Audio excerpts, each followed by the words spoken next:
نماز میں خنجر لگا، نماز فجر کی نماز پڑھا تھا، اب ایک دم گرے، وہ چھپا ہوا تھا ابو لولو مجوسی، اس نے 7 وار کیے خنجر کے پیٹ میں، تو اب گرے، تو پہلی صف والوں کو تو پتہ تھا پیچھے نہیں، تو عبد الرحمن بن عوف لپک کے آگے مصلی پہ کھڑے ہو کے نماز شروع کرتے، اور چند آدمی اس کو پکڑنے کے لیے بھاگے، پھر اس نے آگے جا کے اپنے آپ کو خنجر مار کے اس نے خودکشی کر لی، اٹھا کر مکان پر لے گئے، دودھ پلایا گیا تو وہ آنتوں سے باہر نکل گیا، کہنے لگے موت کا پیغام آ گیا ہے، تو اپنے بیٹے کو بلایا، کہا بیٹا جا کر اماں جان عائشہ سے کہو کہ عمر امیر المومنین نہ کہنا، اب میں امیر المومنین نہیں ہوں، کہنا کہ عمر بن خطاب اپنے دونوں ساتھیوں کے ساتھ قبر کی جگہ چاہتا، اگر مجھے اجازت مل جائے تو مجھے وہاں دفن کرنا، اگر اجازت نہ ملے تو مجھے عام قبرستان میں دفن کر دیں۔ عبداللہ بن عمر تشریف لے گئے تو اماں عائشہ بیٹھی رو رہی تھی، کہا اماں جان میرا باپ عمر بن خطاب اجازت چاہتا ہے قبر کی اپنے دونوں ساتھیوں کے ساتھ، تو حضرت عائشہ رضی اللہ تعالیٰ عنہ رونے لگی، پہلے بھی رو رہی تھی، کہا عبداللہ یہ جگہ تو میں نے اپنے لیے رکھی ہوئی تھی کہ میں اپنے خامند اور باپ کے ساتھ میں بھی ایک کونے میں سو جاؤں گی، لیکن اگر عمر کی خواہش ہے تو اس جگہ کا عمر مجھ سے زیادہ حقدار۔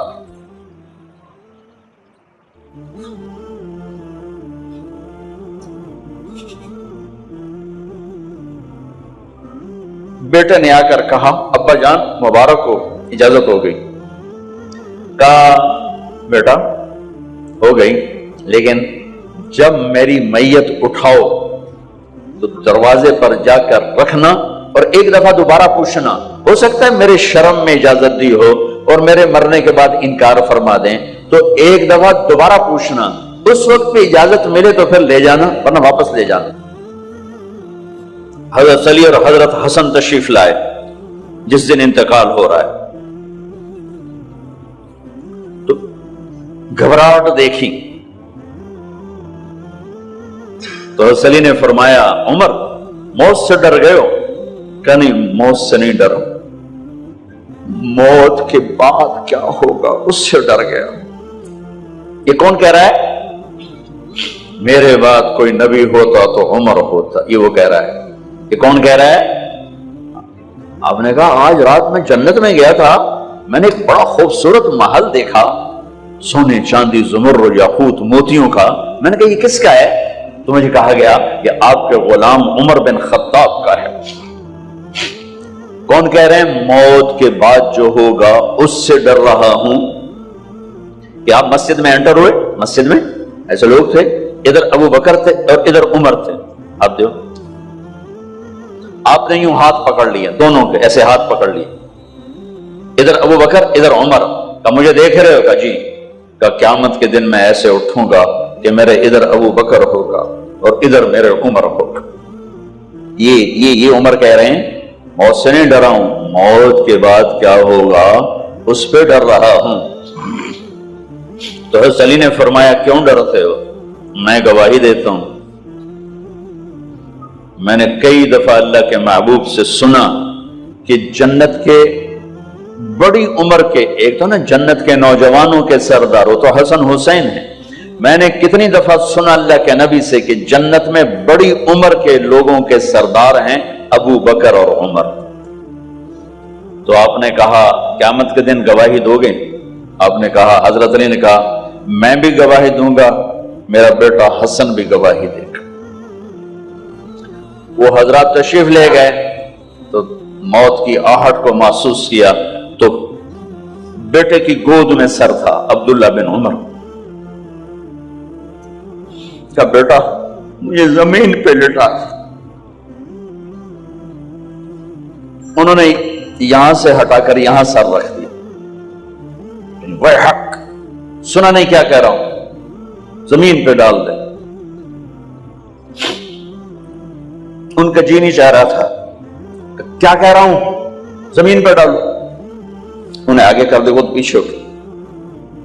اپنا چہرہ مٹی میں یوں رکھ لیا اور مٹی میں منہ ملنے لگے ایسے، اور کہہ رہا ہے ویل لک یا عمر ان لم یغفر لک عمر ان لم یغفر لک ربک، اے عمر اگر تیرے رب نے آج تجھے معاف نہ کی تو تو ہلاک ہو۔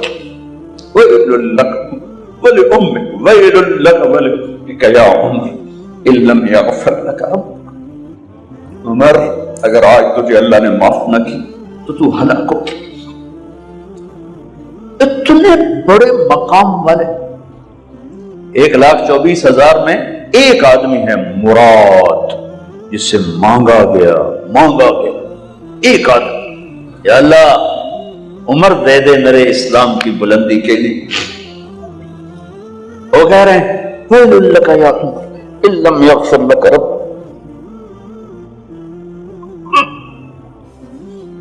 اے عمر تو برباد ہو گیا اگر تیرے رب نے تجھے معاف نہ کی۔ یہ کہتے جان نکل گئی۔ صہیب رضی اللہ عنہ نے آپ نے وصیت فرمائی تھی میرا جنازہ صہیب پڑھائے، رومی جنازہ پڑھایا گیا، کندھوں پہ اٹھایا گیا اور آ کر اما جان عائشہ رضی اللہ عنہ کے دروازے پر عبداللہ بن عمر، باقی تو کوئی پتہ نہیں تھا کسی کو، گوے ٹھہر جاؤ جنازہ یہاں رکھ دو، پھر آگے بڑھے، دستک دی، اما جان میرا باپ عمر بن خطاب دروازے پہ پہنچ چکا ہے، اندر آنے کی اجازت ہے۔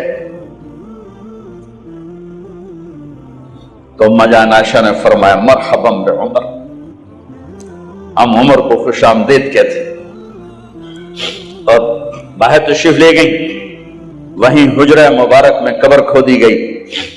تو عبداللہ بن عباس فرماتے ہیں کہ میرے کندھے پر کسی نے ہاتھ رکھا تو میں نے یوں پیچھے مڑ کے دیکھا تو جناب امام المتقین حضرت علی کھڑے ہوئے رو رہے تھے اور فرما رہے تھے عمر مجھے پتا تھا تیرے سوا یہاں کوئی نہیں آ سکتا، مجھے پتا تھا یہاں تو ہی آئے گا اور کوئی نہیں آ سکتا، چونکہ میں نے ہزاروں دفعہ سنا خرجت انا و ابو بکر و عمر دخلت انا و ابو بکر و عمر، میں نے ہزاروں دفعہ اپنے نبی کی زبان سے سنا میں اور ابو بکر عمر گئے تھے، میں اور ابو بکر عمر آئے تھے، میں اور ابو بکر عمر اندر گئے تھے، میں اور ابو بکر عمر باہر گئے تھے، میں نے اپنے نبی کے نام کے ساتھ تجھے اور ابو بکر کو اتنا سنا ہے کہ کسی کو نہیں سنا، لہذا مجھے پتا تھا تو اسی جگہ پہ آئے گا، تیری یہی جگہ ہے۔ میرے بھائی بہنوں، یہ وہ لوگ ہیں جنہوں نے رضی اللہ عنہ کا ٹائٹل جیتا اور پھر روتے روتے مر گئے۔ مجھے کیا خبر کیا ہونے والی، اب کو کیا خبر کیا ہونے والی، بے شک میرا رب رحیم ہے، وہ اس کے رحم کے تو فعلی کام بنے گا، کیڑیاں تقریراں تے کیڑے علم، کیڑیاں نمازاں تے کیڑیاں تجدہ، کم تو اس کی رحمت پر بنے گا، پر یہ اعمال اس کی رحمت کو لینے کا راستہ ہیں۔ یہ بھی ٹھیک نہیں ہے کہ اللہ غفور الرحیم ہے آپ ہی معاف کرے گا، یہ یزید اور حسین کو برابر تو نہ کر، آل رسول کی بوٹی بوٹی نوچ دی جائے اس کی رضا کو ڈھونڈنے کے لیے۔ وہ نہیں کہہ سکتے تھے اللہ بڑا غفور الرحیم۔ اس لیے بھائی بہنوں، معاملہ بے شک اللہ کی ذات سے ہے، بڑا کریم ہے، آنسو دیکھنا چاہتا ہے، ندامت دیکھنا چاہتا ہے۔ کون ہے جس سے گناہ نہیں ہوتی؟ کون؟ میں اسے انسان ماننے کے لیے تیار نہیں، یا تو وہ کوئی فرشتہ ہے یا نبی ہے، نہ نبی آ سکتا ہے نہ ہم فرشتے ہیں، وہ انسان ہی نہیں جس سے خطا نہ ہو۔ لہذا میں اپنے رب کی قدرت پہ قربان جاؤں، رحمت پہ قربان جاؤں کہ اس نے توبہ کے لیے نہ عمر کی قید نہ عدد کی قید۔ ابھی تو 60 سال کا ہو گیا ہے، 70 سال کا ہو گیا، اب تیری کوئی توبہ نہیں، آخری سانس میں آ جا قبول ہے۔ ابھی تیری 100 دفعہ ٹوٹ چکی ہے توبہ، اب 101 دفعہ قبول نہیں، 1 کروڑ دفعہ توڑ کے آ جا قبول ہے۔